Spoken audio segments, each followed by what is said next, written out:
Working in the oil field is one of the most dangerous jobs in America. You're surrounded by heavy machinery, toxic chemicals, and the chance to be injured by burns through explosions and fires are very high. When a serious accident occurs in the oil field, the ramifications can be extreme. Severe scarring, loss of limb, loss of pay for long periods of time because you can't work, the inability to pay medical bills that keep getting larger. And as an injured worker, you have lots of questions. Who is going to pay for these bills? How am I going to be compensated for what happened? Who are the responsible parties? And who can I go after to compensate me for my damages? In the next few minutes, I'm going to walk you through how to identify potential parties and how to determine who can actually compensate you for the injuries you don't deserve. My name is Knox Nunley. I'm a personal injury attorney here in Houston, Texas.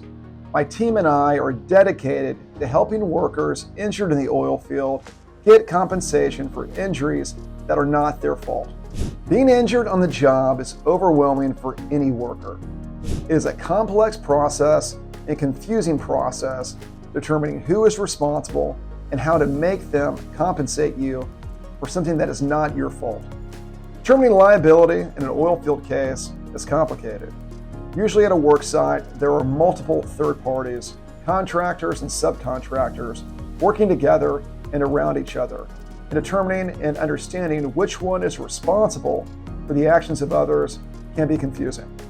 One of the most common questions I get from injured workers is, can I sue my employer for my injuries?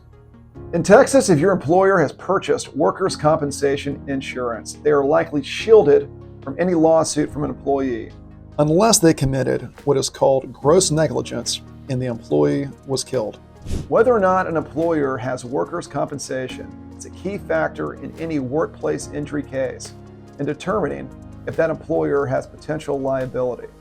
Most Texas oil companies, operators, and service companies carry workers' compensation insurance. As a result, for employees of those companies, it is very difficult, except in limited situations, to sue their employers.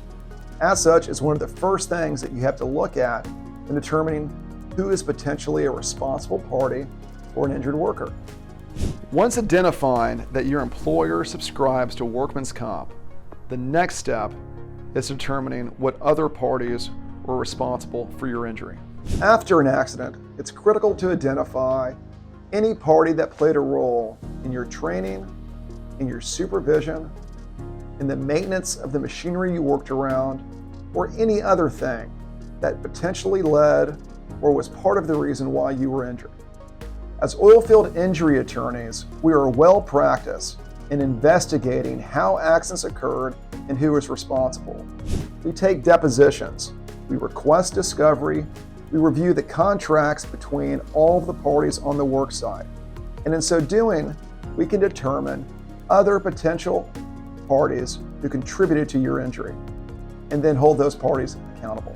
After identifying who is responsible for the actions that led to your injury, the next step is determining what contracts exist that pinpoint whose insurance will cover those damages. Again, an experienced oilfield injury attorney knows where to find those contracts and how to identify what coverage is out there and how much that coverage is. If you are facing a legal battle from a workplace injury, remember, you do not need to go it alone.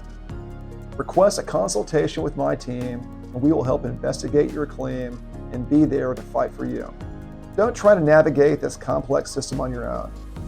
Retain our law firm and you will have no better friend or ally in your quest for justice, and those that oppose you will have no worse enemy.